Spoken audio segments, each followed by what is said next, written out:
can make this risky one. Shit's hit the fan and we're overrun. Sending boys in the trucks with the 50 cals. Tell every swinging dick bringing extra rounds. Hang in now, boys, we're on our way. Don't send them out of heaven before we get a taste. Whoa, cry havoc, let's slip the doors away. What you gonna do? What's happening, folks? We are on the road shooting a little podcast remote here from our hotel. And it's been a long day. We've been on the road for about 10 hours or so. Let's see if I can get to the comment section here. Hopefully I can. Comments. There we are. Yeah. Yes, we are remote, Rick. We are out here. We are in Wendover, Utah, right on the border. What's up, dog? Mr. Lovell. We are right on the border of Nevada, Utah right now. Half of this town is in Nevada. The other half is in Utah. We jumped over to the Utah side, and this is a phenomenal hotel, man. It's a Super 8 hotel. Great price, super clean, big rooms, real friendly folks. But, dog, let me tell you, 107 degrees is what my truck read out there. Bro, I found the exit for Hades, and it turns out it's right on the border of Utah and Nevada. Good Lord, it's hot here. Yeah, man, but it's a dry heat. No, it is an oven out there. Good night, is it hot? You know, driving out here last Thursday, the hottest part was coming to Salt Flats. It was like hit 100, and I was like, okay, that's just too much. Coming back here, it was like 100. Okay, we'll see that. We'll up you an ante of another 5-6 degrees here. It's nuts. Dude, I don't have the ability here remote because I'm too stupid to learn how to get all of the images to the point where I can do this. So I'm going to put the images just in posts for my personal, and I'll throw some up on the WS and PDKS sites from this trip because it just a mountain of photographs were taken here. You know, if you're a bass angler, Clear Lake, you hear about this. It's legendary, right? Whether you're starting off or getting going, you hear about the legends and hear the stories about the pros that cut their teeth on Clear Lake.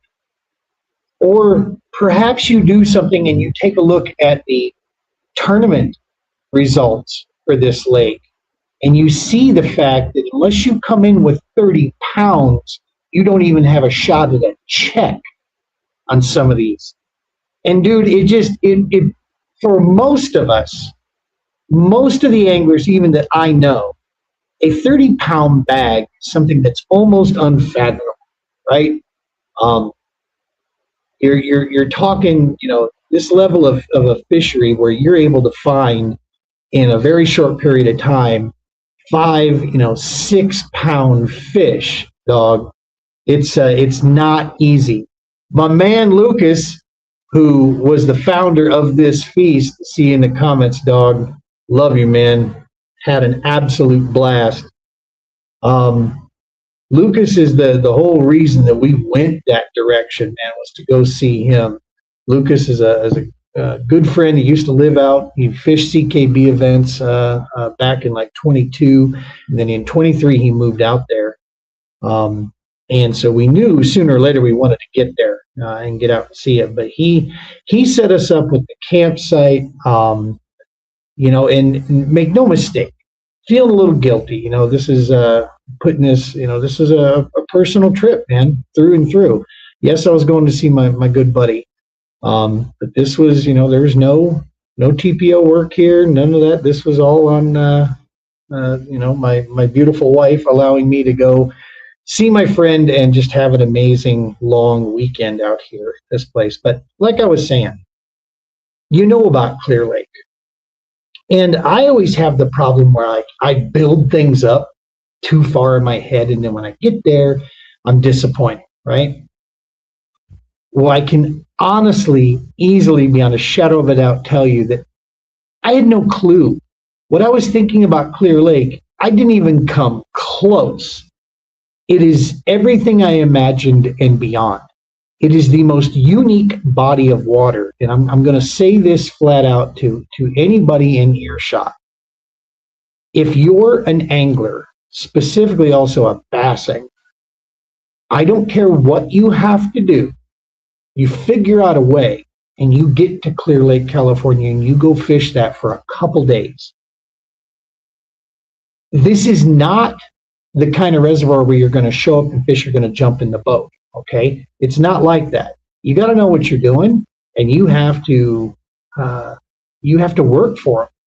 But the rewards there, my man Lucas smashed a handful of 4-pounders, several 5-pounders. I'm telling you, these fish that come in at 15, 16 inches fight like they're 18, 19-inch fish that we're used to catching. They're fat. They're gorged in this super healthy fishery.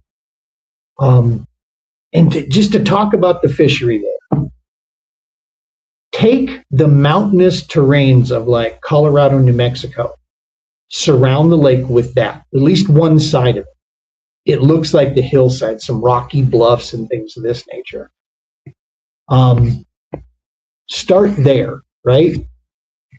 Then add in the fact that it's a natural lake. It's not a reservoir. This is a natural body of water. And Lucas, I think if I'm right, it is the largest natural lake in the state of California, I believe. Add in weeds, add in rocks, add in some algae, some brush. This landscape, tules, stuff that looks like lily pads, that's not. You can still punch it, you can still frog it.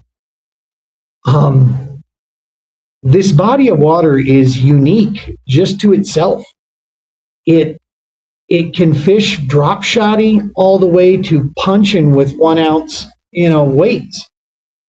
You name how you want to, and I was going to do some awesome content this trip.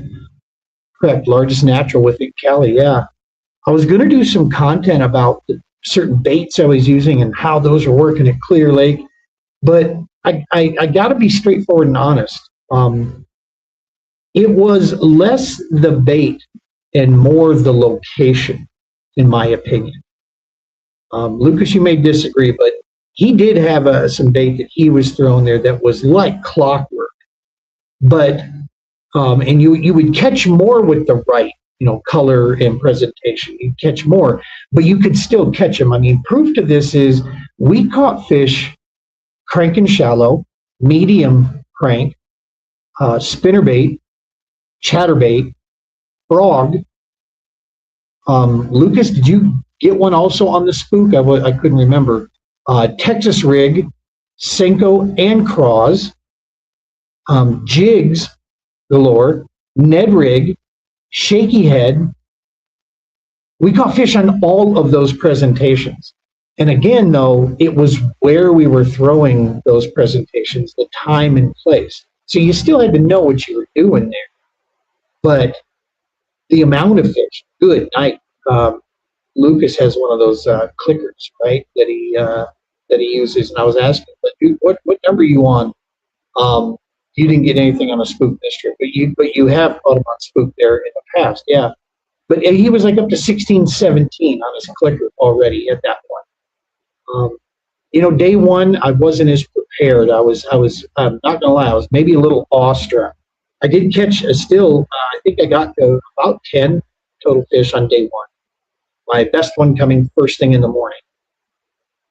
Day two, on the other hand, I got a lot more numbers. Day two, because I felt like I was a little bit more ready for what we needed to do. I had like day one, I was coming in with some like 1 ounce weights and 3/4 ounce weights, realizing that weekend that wasn't the deal. So slowing it up, bringing to a quarter, 3/8, half, depending on what you were throwing, just dialing in some things, right? That was really the key. Plus, getting a couple of colors that we clearly saw on day one, killing. That didn't hurt. But Lucas and I it was as if we, had just been fishing at Quincy. And so it was super cool to go there and just and look and see this legendary body of water. We were saying something last night. So we go out 2 days, but then we got off just a hair early so I could recharge my battery for the kayak. And then we went back out for a few hours in the evening last night. And I hadn't been evening fishing forever. And good night. We hit them again as the light went down and got less. Tearing them up in the bushes, pitching and flipping into bushes with jigs and Texas craws, was killing it. Had a couple blow-ups on the frog. My biggest was about an 18.5 inch, and I would argue that thing was pushing 4 pounds. These fish are not like the standard fish, man. They're fat. I mean, these fish were so porked out, and just stout. I mean, they're just dense fish. But he destroyed this Spro frog I had, this paddle frog, the 18.5 I hit first thing in the morning. But anyway, that evening, as we're coming back, where Clear Lake lies is such a unique location. As the sun is going down, not only did it paint this red-orange, just majestic horizon, but it did it on both sides of the lake, east and west. It was, I'm telling you, when we see things like that, I don't know how you did not believe that the Creator himself had his hand in this to provide this. It is just such a beautiful place. The people, wicked friendly. Northern California is not the California that's ruining Colorado. I just want to say that straightforward right now. Northern California is the California that is our people out there. It was not packed crazy. Dude, I've had worse experiences with numbers of boaters and such fishing at Chatfield or Horsetooth or Boyd or those places up there in Colorado. Way worse. We had a couple, the boaters, they still look at kayakers like for a nuisance or whatever, right? Some of them. But then others are super friendly and awesome. But no, man, there's just so much to unpack here. Like Lucas said this best. The thing that makes Clear Lake so amazing for the angler is that's why you're there. Now, there was a jet ski or two. There was a couple wakeboards, boats out there. There were a couple, water skiers. But for the size of lake that it is, the numbers of those wreck boaters, so almost minute, almost not even noticeable. People come there to fish. And this is a ridiculously healthy fishery. Bait galore. And these fish are just angry when they hit the line, man. Bass doing what bass are supposed to do as well. For those of you that want to drop shot it and want to, light line it, there's areas that you can go do that, 100%.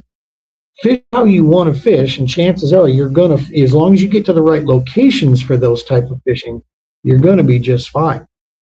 But yeah, we spent some time looking in some dead water here and there. Then we made adjustments, came around. Talking to the local tackle store really helped. That's something else I can tell you that is not very common.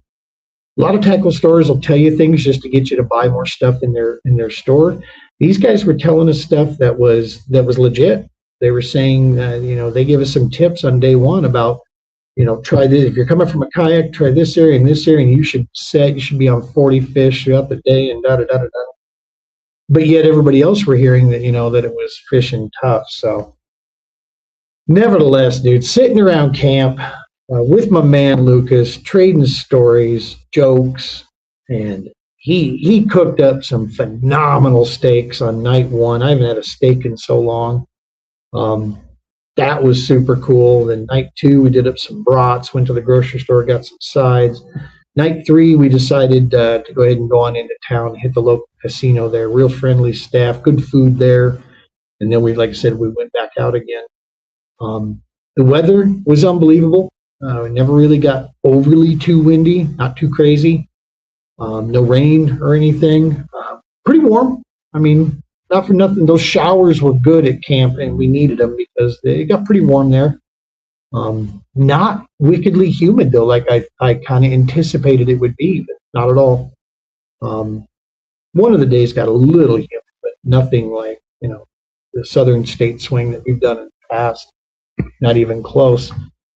But as I said before, quality of fish, the type of fishing, if you want to understand bass fishing, if you want to understand how so many amazing anglers came from California, every year we get more and more of them. What is it about it? Clear Lake will explain it to you in a bad, fast hurry. I also want to say this. I get it why the anglers don't want to make that trip. We always put this kind of on Bassmaster, right? Why don't you bring the big dance out there?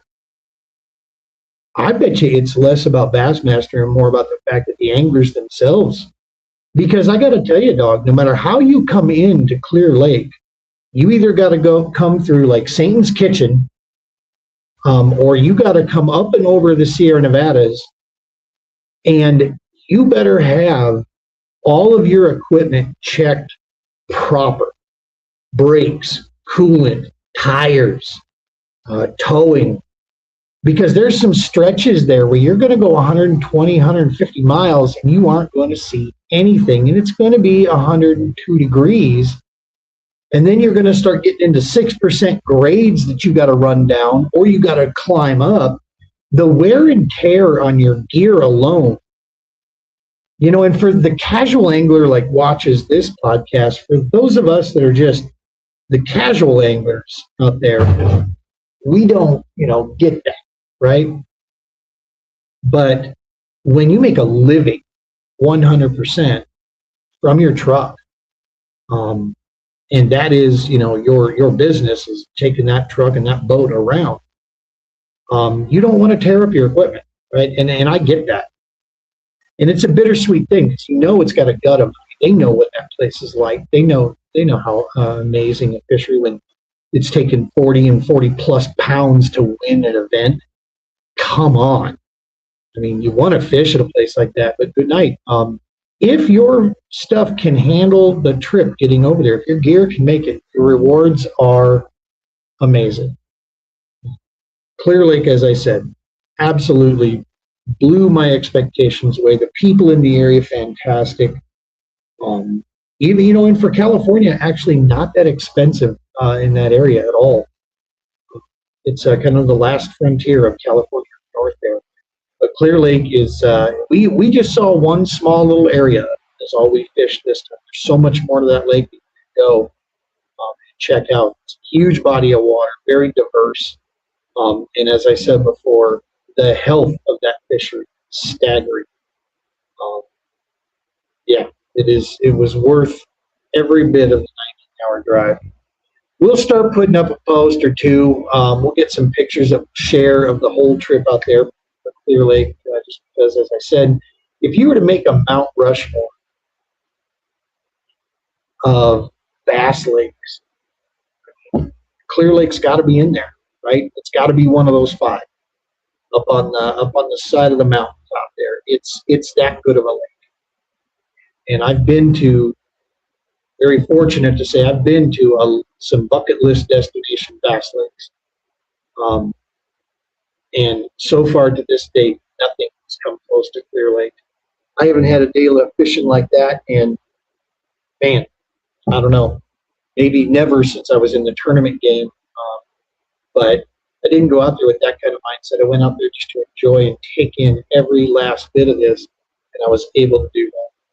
And again, thanks in part to my man Lucas. Lucas, thank you so much, dude, for setting that up and helping me have a place to land and showing me the ropes out there and giving me the once over. He's been from tough fishing over to, well, not tough because it's not easy, but he's been from starving fishing areas like in the West to places that reward you for major way. And yeah, Clear Lake is definitely that. Next on the list is the Delta. Man, we got to get down there. That's another legendary body of water. You think about some of the anglers that have come out of Clear Lake, the Delta, and some of the surroundings. Of course, everybody immediately thinks of Aaron Martens, the late Aaron Martens, maybe one of the most naturally skilled anglers that's ever visited the game. But also, you get the likes of Skeet Reese, Jimmy Reese, Ish Monroe. The list goes on. Of anglers that have come out of this area that have cut their teeth in these areas. And that's it makes total sense now when you see it there. Camping is super cool too. Very clean campgrounds out there. Very, very awesome all the way around. So yeah, you can't go wrong. Airbnbs, camp it, whatever you want to do, but however you need to do it, get to Clear Lake. I'm telling you that right now. It's you're a bass angler out there. Put it on your list and make it happen one way or another. You will not be sorry. And spend a couple days. Have 2-3 days there to chill out and check the place out because it's worth a bit of it. All right, folks. We're here, as I said, in Wendover. Got one more day, about nine more hours of driving tomorrow home. We've got a field up or two. I do want it to be known. Now, I've got a situation with the health of a family member that we need to address. So there may be a chance that the podcast itself might have to take a break for a week or two. We'll see. It's not local here. It's some extended family, so that we have to take care of some stuff there. So I may or may not be around for the podcast, but we'll have video updates and keep folks in the loop. Next Sunday, you want to tune in. We're going to be putting it up. Nicole is her name, U.S. Army veteran.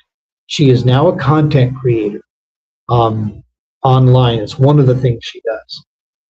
And her purpose behind this is for the attempt to try and arm folks with real factual information and help keep knocking down the garbage that gets spewed out there. I'm going to put full information all together that with her links to her stuff. She's taken off and blowing up on socials. People are getting behind it completely. They're appreciating the fact that she is pulling the veil back on a few things. We normally at the Double S don't get into any of the political game, and this is one of the reasons I like Nicole, because she doesn't either. She's not playing left or right here. She's not playing Dem Republican. What she is playing is calling out a group of individuals out there for doing certain things that are detrimental to the United States of America. And they're doing it in a sneaky, slithery way. And she's basically spending a lot of time trying to help bring light to these topics. You're not going to want to miss this. Nicole's going to be here with us next Sunday. Be looking for our promo. We'll probably start the promo on Tuesday. And you'll see all her information out there. You want to tune in. That's when it's going to be a fun one here. We'll see if we can, see what we can dig up with her out here. So, all right, folks, I'm going to go eat my Subway. Short deal tonight. Thank you so much for tuning in. And hopefully the sound and everything, it looks like it came through all right. When's the next trip? Let's do it again, brother. Yeah, I love it, dude. No clue. I got to go home and talk to the boss and find out what we got going on here. But yeah, the next time we do this, a couple of these jokers that are also chiming in here need to be in tow, because if we split it up, we can drive it straight through. If we got 2 or 3 of us, we could pull it straight through and be there in a bad, fast hurry hauling a trailer. Although that drive, that'll test you with that trailer. My goodness, I need to make sure I up the brakes on the old bass buggy before I start grabbing that trailer to bring it over. But yeah, we need to come out there and do a Delta run. That would be just freaking amazing for sure. So, All right, folks, I'm going to do my best to try to see if I can end this podcast here properly. I'm running this off a tablet, so it's a little bit different here. But we appreciate you guys tuning in. All the guys that are commenting here, love you guys. Thank you so much. Appreciate you as well. And then we will be back, like I said, this Sunday. Nicole is going to be on here, U.S. Army vet. Want to tune in for that. It's going to be a great show there.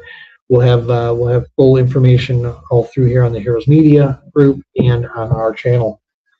All right, what do we have here? Craig, drive safe, take care. Let me know if you have any events on Stanley Lake Sundays and Mondays. Well, I will, Craig, because it looks like we might have something coming up here very soon on Stanley Lake. I'll have to double check the calendar when we get back. That is where we do a lot of our tier 1 stuff, so I'll double check. All right, folks, you know the routine. Tight lines, be safe, take care of each other, and God bless.